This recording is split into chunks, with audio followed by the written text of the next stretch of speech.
I lived in a bizarre little house as a child. It was incredibly tall and thin, like an attached house except freestanding, with 3 floors, a basement, and an attic.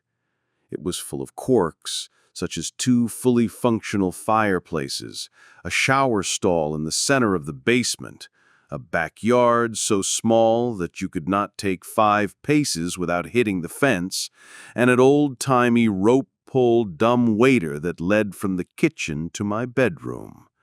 I loved that weird little place, but unfortunately it was incredibly old, and half of its charm was the fact that it seemed to have been designed by an inarticulate conclave of lunatics, and eventually the repair costs exceeded what my parents were willing to sink into it, and we had to move.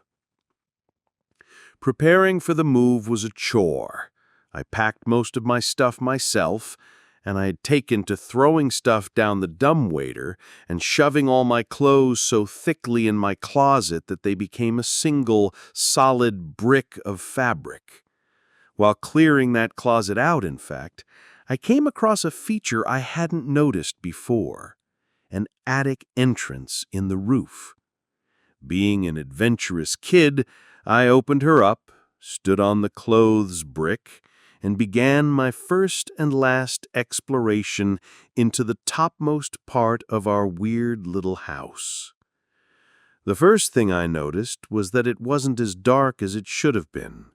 The place was strung with old red Christmas lights, which still burned with leftover incandescence, and a dozen little cracks and holes peeped down into all the bedrooms below.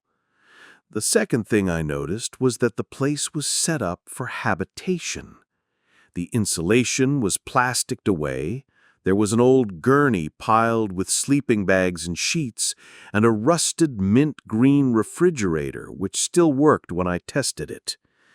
The third thing was the bones. There were a lot of bones.